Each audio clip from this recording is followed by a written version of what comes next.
Vandag kuier saam met ons in die kombuis chef Annelien Pinaar. Jy het haar dalk al gesien op TV of met kosdemonstrasies. Sy is 'n voedseldeskundige en 'n chef en sy weet baie mense weet ook van haar. Sy het 'n blog waar baie mense haar volg en dis inderdaad omdat chef Dino se maag 'n bietjie gegrom het. Hy voel bietjie oulik, maar glo vir my, niemand gaan oulik voel nadat jy hierdie kos vandag gesien het nie. Ons maak 'n baie gesonde ciabatta broodjie met hoenderreepies daarin gevul wat ons self gaan marineer en 'n slaai sous daarbey en ons gaan al drie hierdie goed vir jou tentoonstel. Baie welkom by die groot ontbyt. Kom ons begin by die marinade vir die hoender. Dis hy. Wat ons gaan gebruik is, ons het 125 ml karringmelk wat ons gebruik. Jy kan die karringmelk vervang met gewone yoghurt ook. En dan het ek gerookte paprika. Dit ruik lekker. Baie lekkerder as gewone paprika, né? Ja, baie lekkerder. En ek gaan hierdie vinnig deurmeng en dan gaan ek my hoenderborsies hier binne insit en hom dan eenkant sit so vir 30 minute en laat hy net lekker in die hoenderborsies intrek voordat ons dit dan gaan marineer. Gaan braai.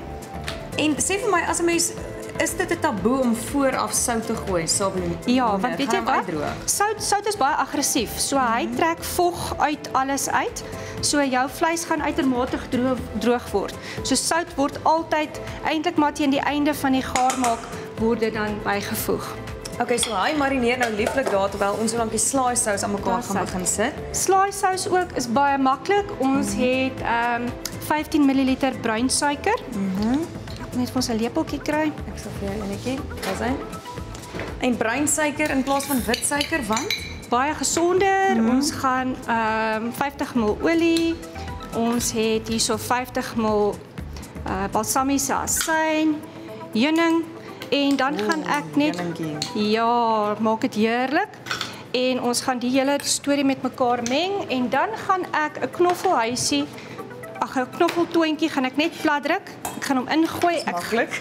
Ja, nee, wat? Dit krag daar in die voorarm, né? Ja, ek speel lekker tennis, hoor. Nie sukkel nie. Dis goed. Daar's hy, ons slaai sous is klaar.